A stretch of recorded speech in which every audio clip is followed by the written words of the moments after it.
Hello and welcome to the video. Today I'm going to change the outlet. This is an older style outlet. I'm going to change it for one of these square, newer style outlets. So I bought a 50 pack of these from Amazon. Really good deal as far as the pricing on Amazon compared to other stores. So these are the ELEGRP ones. Comes with the instruction manual on how to do it. Before you do anything, you want to plug a lamp or something into this outlet and turn off the circuit breaker to this particular outlet and check, make sure, double check yourself, make sure that the outlet is off. All right, so let me show you what it's gonna look like after we finish changing the outlet. So this is what it's supposed to look like at the end. So it's gonna look a lot better than where it is right now. So let's go ahead and take it out. The tools you're going to need is, depending on the old plate, you're going to need a flathead screwdriver, a Phillips screwdriver, and a small flathead like this in case you have a push pin. So I have an electric screwdriver here that I'm going to use to make things easier, but let's go and do the first step here. I've already made sure that the power is off. Depending on how they cut the previous hole, it may be too large and you may have to spackle and paint. So make sure you have touch-up paint before you take on this project, because some areas, some electricians might cut too big of a hole and you might not be able to cover the entire hole with this plate. So as far as we can tell, we should be able to cover most of the hole with this plate. So we're good to go with this outlet. Once you're done with that initial plate, you can use Phillips hair screwdriver for the rest of the project.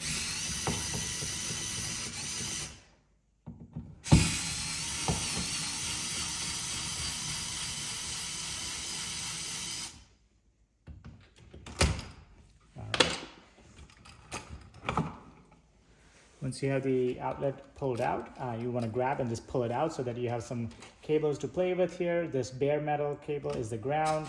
You're going to unscrew that. I usually use the flathead part of it to kind of pry it open here. Once you have it pried open, you can kind of wiggle it out. The remaining wire are push pinned, so that's where this smaller flathead comes into effect. You're going to put it at an angle like so and then push down.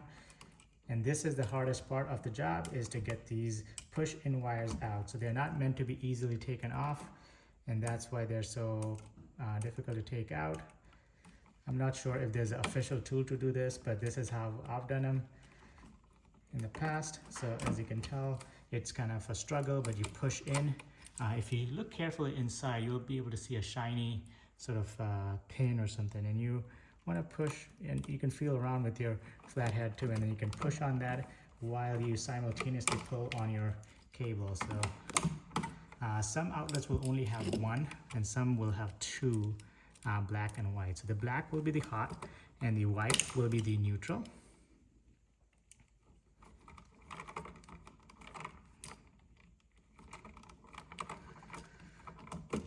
There you go. These will allow you to push in 14 gauge wires, and if you have 12 gauge wires, you're going to have to twist them around the screws here. So since we have 12 gauge wires or 14 gauge wires, we'll be able to push them in. So on here it says hot wire on this side, so we're going to put the black ones over there. There you go.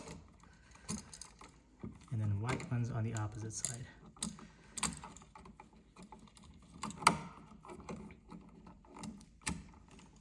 And never forget to connect the ground, so we can go ahead and connect the ground as well.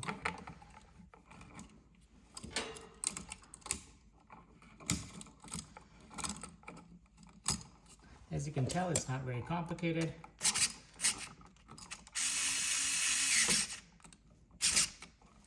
All right, you just make sure that's nice and tight. And then in my house, most of the outlets have the ground on the bottom, so that's how I'm going to plug it in. The screws are already on the plugs here, so we're going to go ahead and line them up with the blue hole. Let me show you that. On the inside is your wall box, and there are these blue screws here and here. And so these screws here will plug into those or screw into those. Once you have it in place, you want to get nice and flush with the wall right here. These plates should get flush with the wall.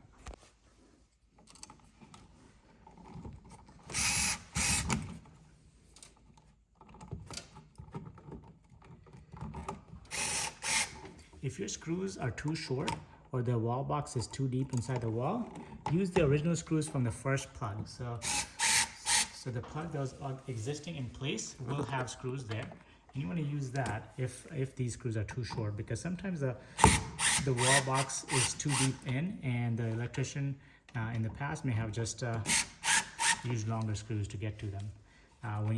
Before you move on to the next step, you want to make sure it's nice and flat and parallel against the wall. Once you do that, inside the wall plug you have these two little screws. You take that out.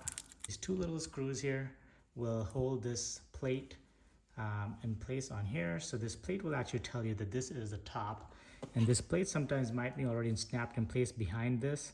So you want to make sure that you look behind here to find your clear plate.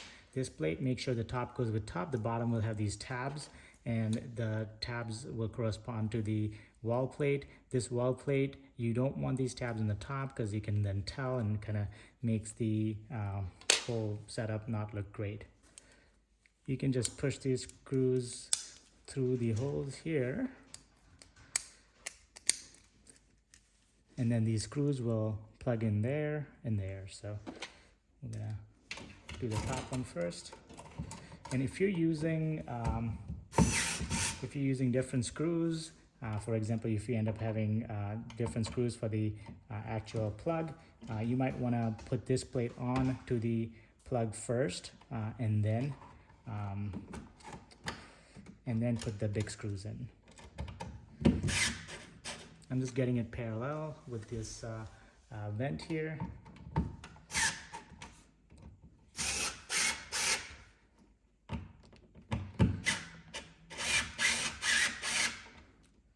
And you can always unplug these inside screws if you feel like it's bowing in. Sometimes if you tighten them too much, this can bow in to the outlet. All right, so let's push this in and see how it looks. You want to hear that clip to know that you're clipped in place. And so I'm pressing in all four sides, and it seems like it's in place, it's flush, and we're done with one of the outlets. So this is pretty quick, takes about 5 to 10 minutes. If you know what you're doing, even less time, and you just want to make sure, give it a couple extra pushes like that to kind of make sure you're parallel with the wall. And that's it for this video. If you like this video, give me a thumbs up. If you want more videos like this, subscribe to my channel, and I'll see you in the next one.